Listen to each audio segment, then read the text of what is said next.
аймак, айыл чарба, билим берүү, ишкерлик, инновациялык долбоорлор, өлкөнүн жана инсандын өнүгүүсү, жамааттык медианын эл собол программасында. Ар шаршемби 13:00 жана жума 12:00. Бизге Facebook, YouTube'дагы жамааттык медиа баракчалары аркылуу кошулуңуз. Ошондой эле аймактардагы жамааттык медиа радиолорунан угуңуз.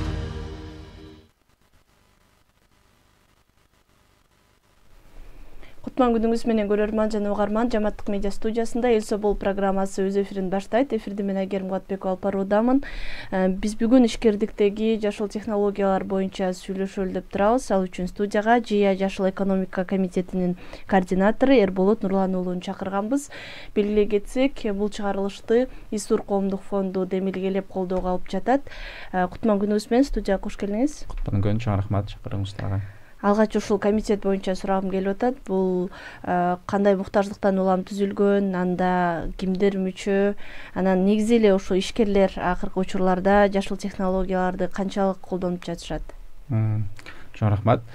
ЖИА бизнес ассоциациясы бул ошо ишкерлерди бириктирген Кыргызстандагы эң чоң ассоциация.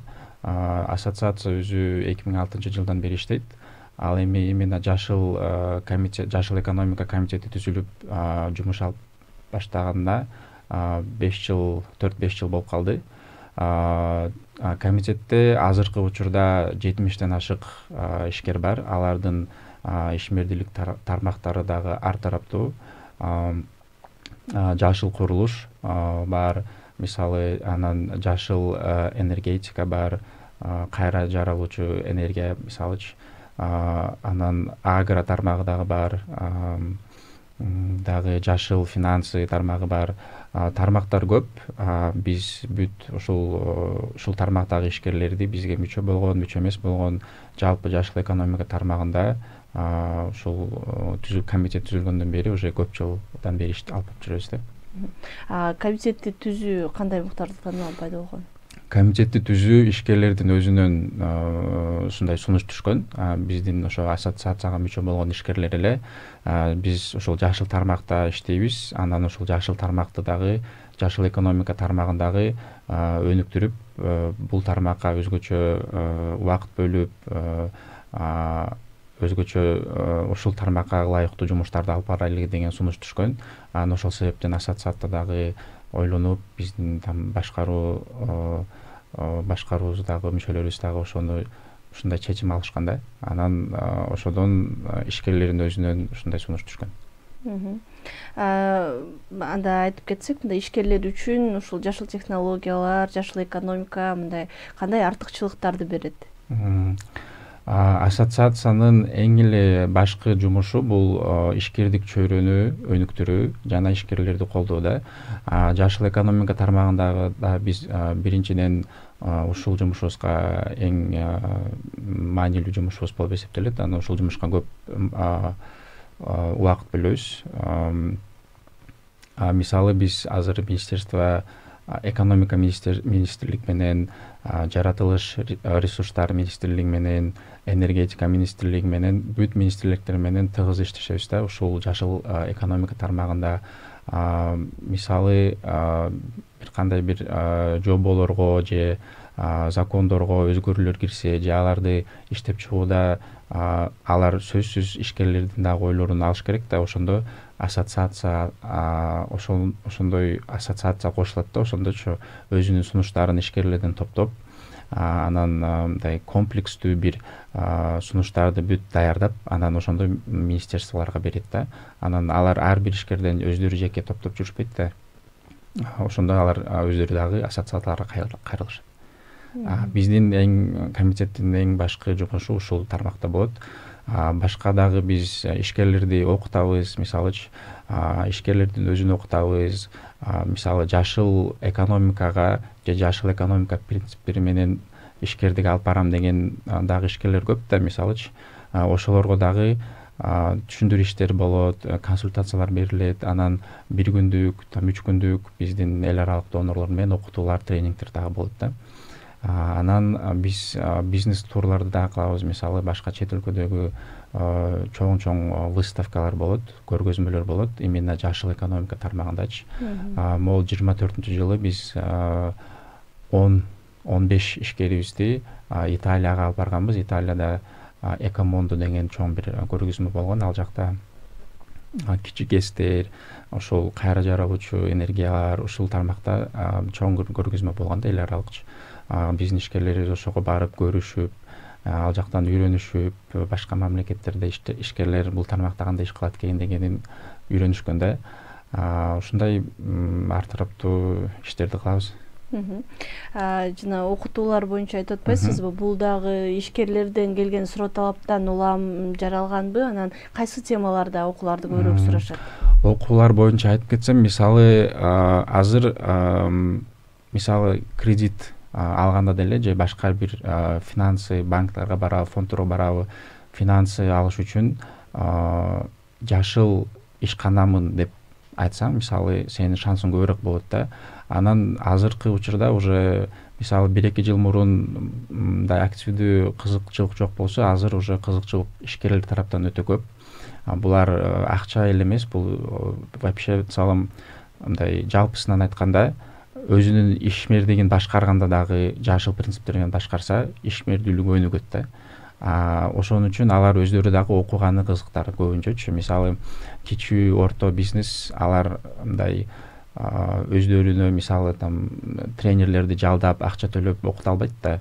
Аларга мындай бюджети дагы жок. Ошон үчүн биз мисалы эл аралык эксперттерди жалдап, ошо донорлордун жардамы менен ар кандай эл аралык проекттерди кылабыз. Ал проекттер көбүнчө дагы региондордо өзгөчө болот. Биздин ассоциациянын бүт 7 областта тең офистери бар. Бүт ошол офистерде дагы биз өзүнүн ишкерлерибизди жеке чакырып алып, же группа болуп окутууларды дагы өткөргөнбүз да. Анан дагы бир окутуунун түрү бул именно эксперттерди даярдоо болуп окутуу да. Бул биз ошол 24-жылы эл аралык эмгек уюму бар, международный организация турда. Ошолор менен биргеликте проект кылганбыз. Ал жакта биз ишкерлерди же башка бир мындай консультанттарды өзүнүн эксперт менен, бизнес тармакта эксперт менен деп иш алып барган эксперттерди именно жашыл экономикага өтүү боюнча эксперттик окууну кылып, именно ал жакта именно эл аралык уюмдун методикалары менен, алардын тренерлерин менен окутуп болгон да. Анан аларга окуунун аягында сертификат берилген. Бул сертификаты эл аралык деңгээлдеги сертификат болуп эсептелет да. Бул эксперттер окуп бүткөндөн кийин мисалы бир ишкана мен кандай ишкана болбосун айырмасы жок. Мен өзүмдүн ишканамды жашыл экономика принциптери менен мындан ары алгым келет, ошол жашыл экономикага өткүм келет, өзүм ишканамды өткөргүм келет десе, ошол эксперттер аларга өтүү боюнча жардам берет да. Мисалы айтып атпайсызбы, ЖИАда 1000ден ашык мүчө бар, бирок бул жашыл комитетте 70 мүчө. Анан мындай салыштырып айтып бере аласызбы? Жашыл принциптер менен пайдаланган ишкерлердин кандай артыкчылыктары же мындай өзгөчөлүктөрү бар? Жашыл ишкерлер бул баягы эле айтып кеткен кредит жана финансыларга алардын өзгөчө шанстары көбүрөөк болот, банктарга кайрылгандачы. Жана ошондой эле алар албетте өзүнүн ишмердигинин жыйынтыгында айлана чөйрөгө зыян алып келбейт да. Мисалы ошол эле текстильный бир цех болсо, ал чыккан ошол текстилден чыккан материалдардан чыккан таштандыны жөн эле мусорго кетирбей, аны же кайра иштетип, же бир кайра иштетүүчү бир компанияга өткөрүп берип, ошондой иш алып барса, бул ишкана уже жашыл принциптерине туура келген ишкана болуп эсептелет да.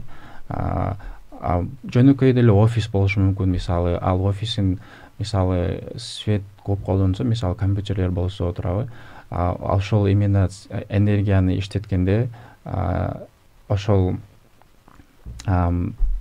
аппараттарын энергияны үнөмдөп иштете турган аппараттарга өзгөртсө, бул деле уже жашыл экономиканын принциптери менен болгон офис болуп эсептелет. Жашыл офис деген дагы мындай термин бар, ошондой жашыл офис болуп эсептелип калат да. Анан мындай түрлөрү дагы өтө көп, мисал айтып кетсем.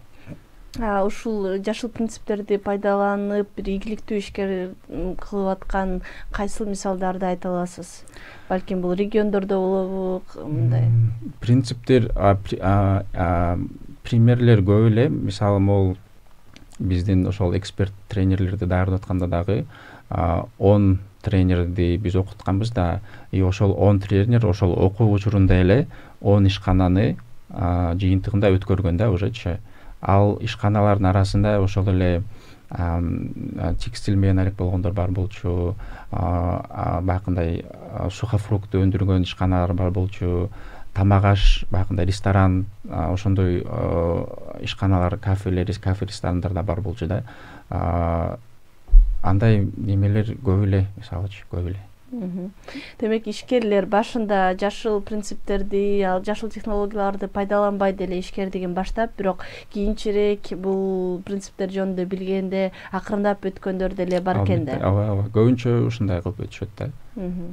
Булардан мындай сиз баарлашып атып негизи эле байкалдыңызбы, мындай жашыл принциптерди өткөндөр өздөрүнө мындай ишкердигинеби же негизи эле кандай бир пайдаларды алып келе алышат экен? Албетте алып келе алышат. Мисалы ошол эле бир таштанды чыкса, бир цехтен же бир өндүрүш заводунанчы, ал таштандыны таштанды менен бир нерсе кылыш, бул уже ишкерге бир мындай чыгым болот да. Ал таштандыны уже бир ага же аны кайра иштетсе, же башка бир ошо кайра иштетүүчү компанияга өткөрүп берсе, же даже кейинки учурларда сатса, могулду кайра иштетүүчү компаниялар кээде ошондой сырьёну сатып алышат да, жетишпегендиги үчүнчү. Бул ишкер ошол ишкананын өзүнө эле жеңилдик болот да. Ал таштанды боюнча уже ага мани да бербейт, ага башка бир чыгым дагы ага кетпейт да. Ошол эле свет менен, светти мисалы ол лампочкалардын деле атайын ошондой энергияны үнөмдөй турган лампочкалардын түрлөрү бар. Мисалы бүт офисинде мисалы 100 квадрат метр болсо, ал жакта толтура лампочка болот да, мисалы ошонун баарын өзгөртсө, кийин мисалы айдын аягында же кварталдын арагында кайра эле коммунальный услугалар төлөгөндө ал жакта сразу уже чыгым азыраак болгону көрүнөт да. Жана булар мындай өзүн үнөмдөгөндөн сырткары экологияга дагы анан бул жыйынтыгында албетте аялан чөйрөгө эч кандай зыян келтирбейт. Ушул жашыл технологияларды колдонгон же жаңы ишкерлик баштап жаткандарга мындай кандай колдоолор бар? Азыр именно мамлекет тарабынан колдоолор жыл сайын көбөйүп баратат. Салык тармактан ошол эле жеңил кредиттерди алуу процесстерин атайын именно ушундай жашыл экономикага өтүү же жашыл технология сатып алуу үчүн жашыл кредиттерди дагы азыр чыгарып атышат. Мисалы жашыл технологияны сатып алам, мен өзүм офисиме коем же именно өзүмдүн производствомдо иштетем десе, азыр ресурс-эффективный и ресурсосберегающий принципке туура келген бүт немелер, технологиялар азыр импорт болгондо аларга салык төлөнбөйт да. Бул именно ошондой сатып алуу маселесинде кыйла жеңилдик да. Ошол технология өзү кыйла арзан түшөт ишкерлер үчүнчү. Башка бул принциптерге туура келбеген башка технологияга караганда арзан болот. Ушул мисалы кетирсек, ушул дагы болот да. Андан мисалы азыр мисалы транспорт, мисалы экологиялык транспорттор, электромашиналар дагы азыр өтө калк арасында өтө популярный болуп атат. Электротранспорт дагы азыр бажы салыгынан бошотулганда 25-жылдын аягына чейинчи. Азыр мисалы ишкерлер өзүнүн баягындай командировочный служебный машиналарын мисалы электромашиналарга алмаштырса болот. Там грузовой машиналар деле азыр бар. Мисалы именно абага зыян келтирбей турган Евро 6 деген машиналардын түрлөрү бар. Мисалы ошолорго өзүнүн автопарктарын ошондой машиналарга өзгөртсө деле бул уже именно абага зыян келтирбейт, и алар өздөрү дагы ушундай салыктардан бошотулат. Жеңилдиктер боюнча. Жеңилдиктер. Ошо сиздер комитетке башында бир 4-5 гана ишкер мүчө болсо, андан ары азыр 70 болсо бул өтө эле мынтип өскөн экен. Анан алардын иш аракеттери же мынтип ою кандай болуп өзгөрүп атат деп ойлойсуз? Мындай салыштырып караганда кайсыл жакка өзгөрүп атат? Алар азырынча уже башка ишкерлерди дагы жашыл экономикага өтүү боюнча уже иштеп жатышат да. Мисалы азыр өздөрү менен өздөрү эле болбой, башка биздин мүчөлөрдү, анан биздин мүчө эмес башка ишкерлерди деле жашыл экономикага өтүп, жашыл технологияларды колдонуп, анан кийинки жашыл финансыларга мүмкүнчүлүктөрүңөрдү өзүңөргө ачкыла деген ушундай иш аракеттер менен алек да. Анан албетте булар биздин ишкерлер мамлекетти деле ушундай инициативаларында ишкерлер үчүн жеңилдиктерди ойлоп табып, жеңилдиктерди киргизип атканда мамлекетке дагы дайыма мындай сунуш берип, жардам бергени дайыма ачык.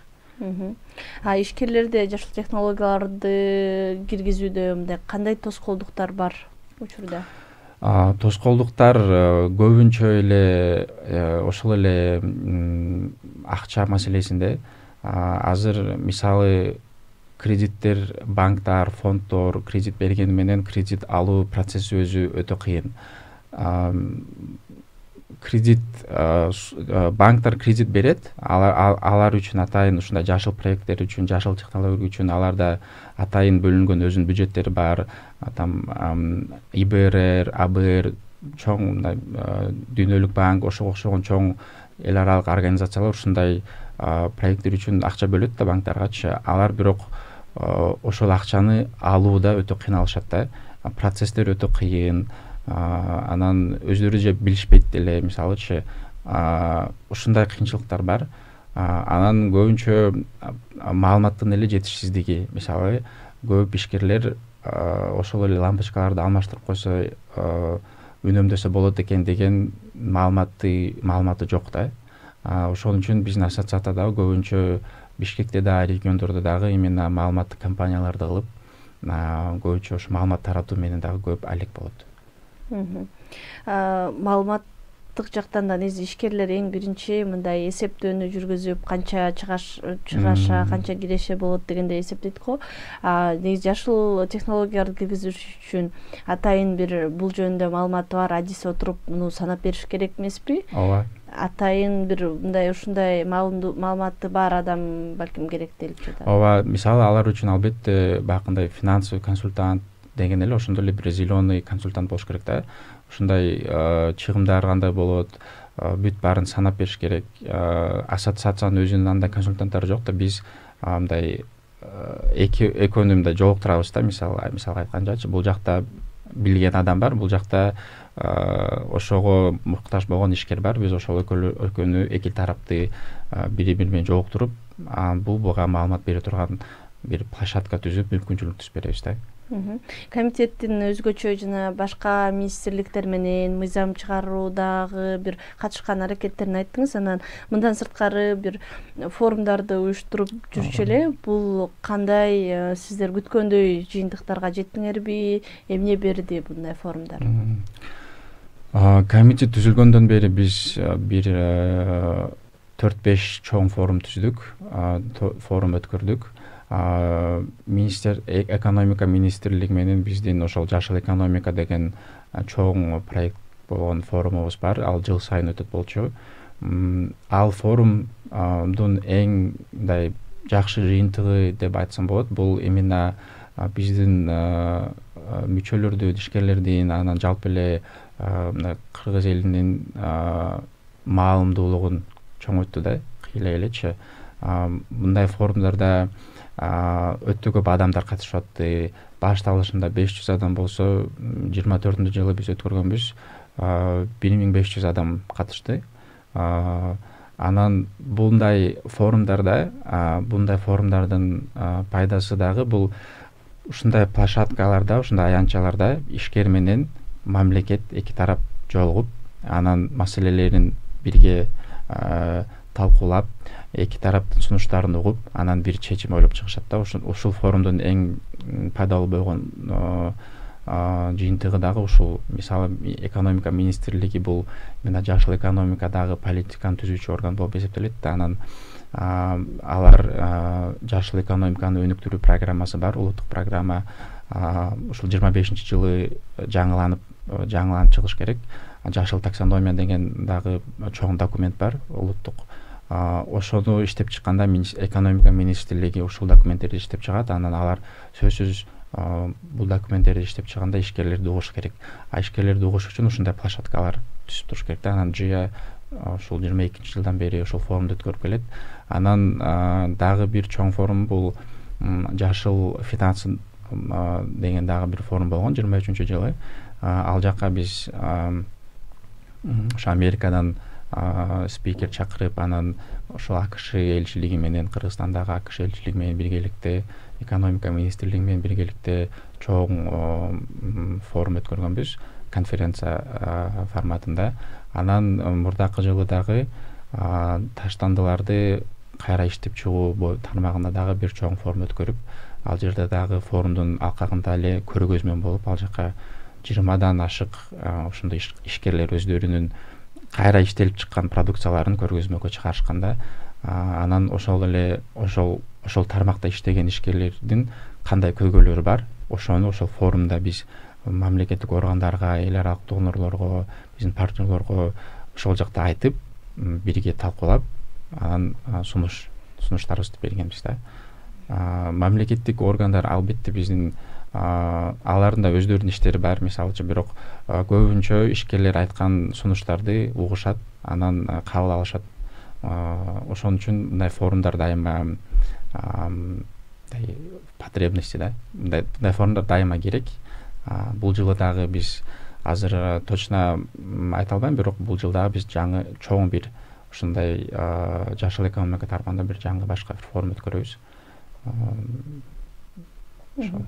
Форумдун темалары дагы, мисалы, бир жылы таштанды болсо, кийинки жылы кайра жаралуу энергия булактары деген сыяктуу бир өзгөрүп турат экен. Бул дагы ошол жылдагы бир актуалдуулукка жараша же башында маалымдуулук катары кетсе, бул кийинки этапка ишкерлердин өтүп жатканынан кабар береби?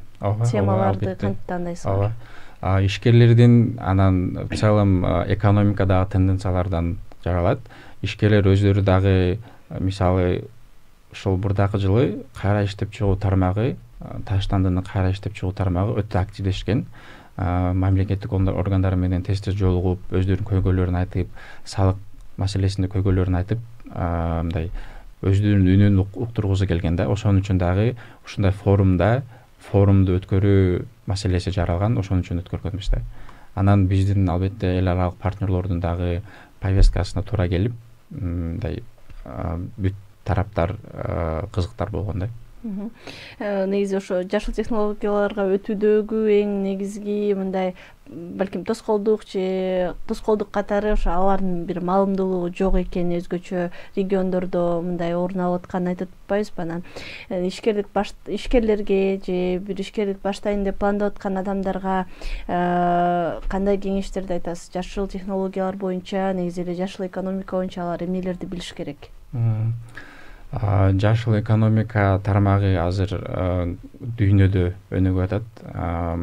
Өзүнүн ишканасын же жашыл экономика тармагында именно жашыл технологияларды сатуу менен же өндүрүү менен алек болуп иш алып барам деген ишкерлер болсо, алар албетте буну баштаса болот. Азыр именно Кыргызстанда дагы политика мындай ишкерликке үнөмдөйт.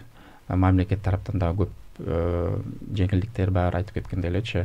Анан экспорт импорт маселесинде дагы Кытай азыр өтө көп жашыл экономикада технологиялар боюнча өтө алдыңкы орундарда.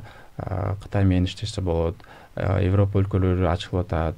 Мүмкүнчүлүктөр көп. Анан ошондой эле айтып кеткен бул тармакка өтө көп акча дагы бөлүнүп атат.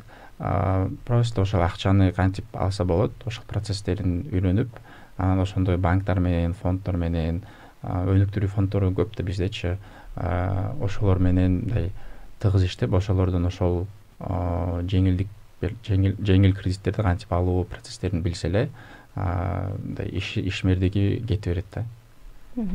Чоң рахмат сизге, бизге бөлүнгөн убакыт соңуна чыгып калды. Эфир соңунда негизи бул комитеттин алдыда кандай пландары бар, бул жашыл технологиялар боюнча эмне иштерди аткарат, анан ишкерлер кантип ага кошулуп, мүчө болуп же ошол кызматтарды көрсө болот экенин айтып койсоңуз, анан жыйынтыктайлы. Комитет бул жылы ошол айтып кеткендей эле чоң бир иш-чара өткөрөт. Именно азыр кайсы тармакта экени белгисиз, бул ошол ишкерлердин өзүнөн сунуш түшүш керек да.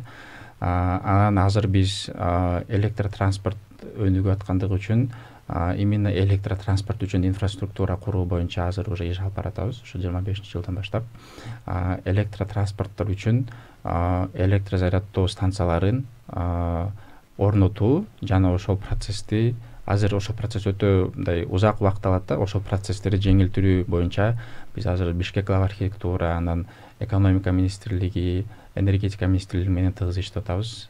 Депутат жогорку кеңештеги депутаттар да бизди колдоп атат. Анан азыр могул электр самокаттар тармагында дагы бул жылы көп чоң иш алып барабыз. Азыр ошол самокаттар өтө популярный болуп атпайбы? Азыр күн жылыса кайра көчөдө самокаттар пайда болот. Бирок самокаттарды кантип колдонуу боюнча жобо жок да. Бирок азыр ошол жобо иштелип чыгып атат мэрия тараптан. Ошол жобону иштеп чыгууда дагы азыр ассоциация, анан биздин комитет, биздин ишкерлер ошол жобону иштеп чыгууда өзүнүн сунуштарын берип атышат. Дагы биз бул жылы дагы көп ошол эле маалымат берүү, окутууга басым жасайбыз. Ошол эле эл аралык уюму менен, анан азыр GIZ менен биздин азыр бир проектибиз болуп атат. Жашыл экономика тармагында, ал жакта биз ошол эле эксперт консультанттарды окутуп атабыз. Ошол жашыл экономика өткөрүү боюнча, анан студенттер менен жаңы ва инновациялык проекттерди ойлоп чыгуу менен иштеп атабыз. Анан ошондой эле жаштарды жана студенттерди маалымдоо иштери да, получается, жашыл экономиканы студенттерге дагы жеткирүү. Чоң рахмат сизге, бизге бөлүнгөн убакыт соңуна чыкты. Урматтуу Жамааттык медианын көрөрманы жана угарманы, сиз Эл Собол программасынын кезектеги көрсөтүүсүн көрдүңүз. Бул жолу биз ишкердиктеги жашыл экономика боюнча сүйлөштүк. Студияда мейманда ЖИА жашыл экономика комитетинин координатору Эрболот Нурлан уулу болду. Эфирди мен Айгерим Кубатбекова алып бардым. Кайрадан эфир аркылуу амандашканча саламатта туруңуз. Аймак, айыл чарба, билим берүү, ишкерлик, инновациялык долбоорлор, өлкөнүн жана инсандын өнүгүүсү Жамааттык медианын Эл Собол программасында ар шаршемби 13:00 жана жума 12:00. Бизге Facebook, YouTube'дагы Жамааттык медиа баракчалары аркылуу кошулуңуз. Ошондой эле аймактардагы Жамааттык медиа радиолорунан угуңуз.